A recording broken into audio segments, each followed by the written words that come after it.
Yo, good morning! I'm Jess. Nandito tayo ngayon sa ready for turnover natin na unit, which is yung Amadeo unit na customized. And meron din siyang pool and sunken. Total lot area nito is 600 square meter. Tara, samahan niyo akong pumasok dito at itutur ko kayo sa mga kinonstruct po ni Hegdes dito. So, ito po, yung total lot area is 600 square meter.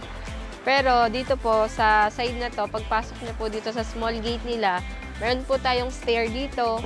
And then ito po yung pool deck na may sukat na 33 square meter. And ito naman po yung sunken nila na pwedeng tambayan, pwedeng mag-bonfire. Is may sukat po siya na 21 square meter. And yung ating pool, mayroon po siyang pool na may jacuzzi and then kiddie pool. Tapos, yung total square meter po ng pool niya yan is 40 square meter. Ito pong dalawang to is bedroom po siya. Tara, pasok kayo. Ito po yung bedroom niya. Pagpasok niyo po, ano na rin po siya, naka aluminum glass. Tapos, may screen na rin po siya. Tapos, may curtain na rin na nilagay. Pasok kayo, tara.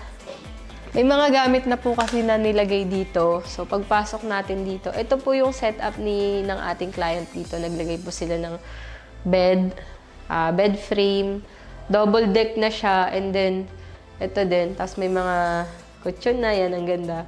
Meron siyang CR. Ito po, yung bedroom is naka-PVC ceiling na siya, na may ceramic tiles. Kasyang-kasya dito yung 8-person kasya. Tapos ito po, yung ating pool area. 4x10 po ito. So, naka-glass na rin po siya, yung pinakaharap niya doon. Naka-glass. Tapos, infinity pool pala ito. And may kiddie pool na rin po siya. And, tapos, dito naman po yung pinaka-highlight, which is yung Amadeo unit. Ito po, naka-full, aluminum and glass. Ito pala ay may total floor area na 114 square meter.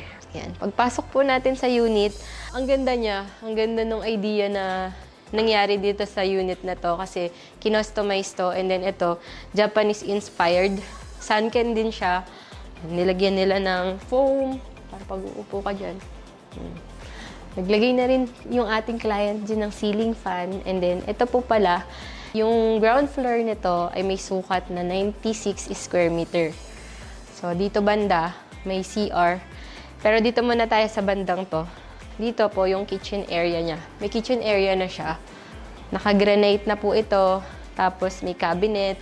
Wood finish. Same po ng ating framing ng aluminum and glass. Naka-tiles po yung ilalim niya. Dito may cabinet. Ang laki ng kitchen area nila, no?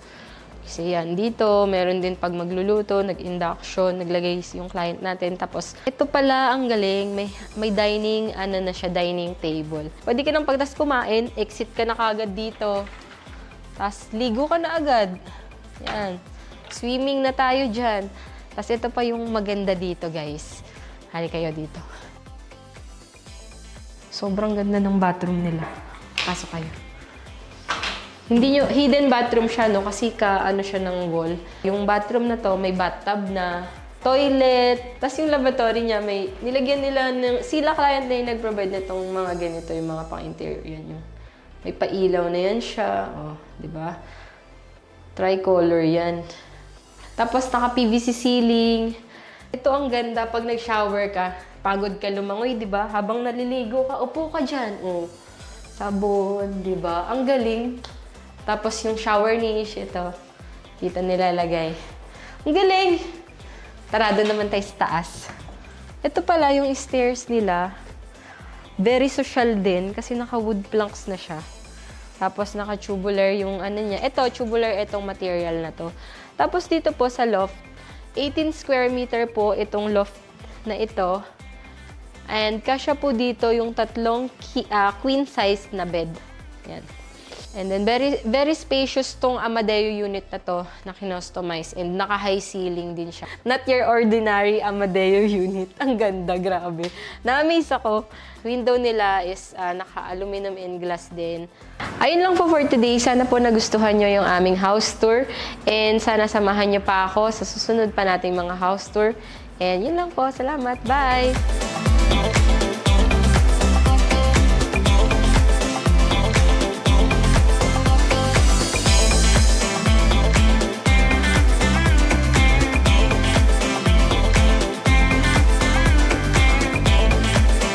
Contact us today for more information.